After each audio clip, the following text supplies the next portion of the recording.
예수님이 사랑하시는 마리아, 마르다, 나사로 이 3남매의 가정에 갑작스럽게 불행이 찾아옵니다. 나사로가 죽음을 눈앞에 둔 질병에 시달리고 있습니다. 나사로가 병들어 죽게 되었다는 상황을 예수님께 알렸습니다. 그런데 예수님은 바로 오시지 않았고 그러다가 나사로가 죽었습니다. 죽고 난 뒤에 주님께서 오셨습니다. 마르다와 마리아는 상처를 받았습니다. 믿음이 흔들리고 신앙의 갈등을 겪게 됩니다. 여러분, 우리도 이럴 때가 있습니다. 세상이 흔들리고 우리의 삶이 흔들리고 믿음이 흔들리고 갈등과 혼란이 생길 때가 있습니다. 이럴 때 우리는 어떻게 해야 할까요? 신앙의 갈등은 속히 치료해야 합니다. 어떻게 신앙의 갈등을 극복할 수 있을까요? 먼저 내가 지금 갈등을 겪고 있는 현실과 상황을 신앙의 관점으로 보아야 합니다. 신앙의 관점으로 보라는 것은 하나님의 뜻이라고 하는 관점에서 바라보라는 것입니다. 여기에는 뭔가 목적이 있을 거야. 이것을 통하여서 하나님은 무엇을 이루시기를 원하실 거야. 이런 관점으로 바라보라는 것입니다. 그럴 때 신앙의 갈등을 이겨낼 수 있다는 것입니다. 신앙의 관점으로 본다는 것은 긍정의 관점으로 보라는 것입니다. 잘 될 거야. 나쁘지 않을 거야. 유익하게 될 거야. 내게 좋을 거야. 왜 이렇게 생각을 합니까? 우리의 인생을 살게 하시는 이가 하나님이시기 때문에 그렇습니다. 하나님이 나를 선택해 주셨고 나를 소유로 삼으셨습니다. 그렇다면 그 좋으신 하나님은 반드시 결과를 좋게 하실 것입니다. 그러니 긍정적인 관점으로 바라보라는 것입니다. 또한 혼돈과 갈등의 상황이 올 때는 믿음을 잘 점검해야 합니다. 마르다와 마리아는 예수님이 고쳐줄 줄로 믿고 사람을 보냈습니다.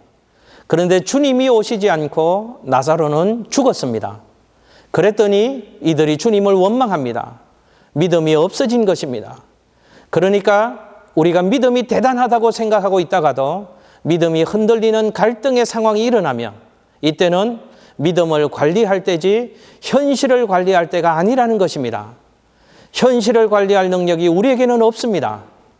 나사로를 내가 죽게도 하고 살게도 할 수 없는 것입니다. 그 현실을 관리할 능력이 우리에게는 없다는 말입니다.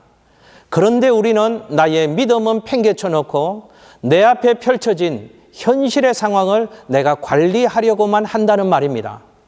성경에 보면 주님이 오셔서 어떤 처방을 내리셨습니까? 늦게 오심을 원망하는 마르다와 마리아에게 나는 부활이요, 나는 생명인데 나를 믿으면 죽어도 사는데 너는 이것을 믿느냐라고 믿음을 언급하십니다. 그리고 나사로의 무덤 앞에 가서 죽은 나사로를 호출하시기 전에도 믿음 이야기를 하십니다. 질병 앞에서 예수님이 오셔서 고쳐주실 줄로 믿었다면 무덤 앞에서도 예수님이 살려주실 줄로 믿어야 한다는 것입니다. 주님이 여기 계셔서 나를 고칠 수 있는 믿음이 있다면 여기 계시지 않아도 주님이 고칠 수 있다는 믿음이 우리에게 있어야 한다는 것입니다. 신앙이 흔들리고 갈등이 될 때는 우리 믿음을 잘 관리해야 하는 것입니다.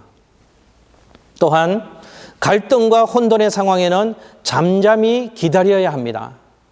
믿음이 흔들릴 때는 지금 내가 뭔가 이해가 안 되는 상황입니다. 그럴 때는 기다릴 줄 알아야 합니다. 나사로의 이야기를 통해서 무엇을 우리에게 가르치고 있습니까?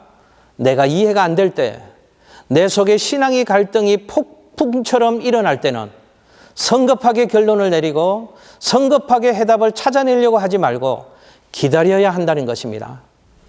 기다림은 결코 쉽지 않습니다. 그러나 기다림은 기적을 경험하게 합니다. 기다림의 끝에는 기적이 기다리고 있습니다. 기다림의 길을 가면 나를 향해 찾아오는 기적과 만나게 되는 것입니다. 막연한 기다림이 아니라 기도하며 하나님이 하실 일을 기대하며 기다리십시오. 그때 하나님이 일을 하기 시작하실 것입니다. 크고 놀라운 일들을 경험하게 될 것입니다.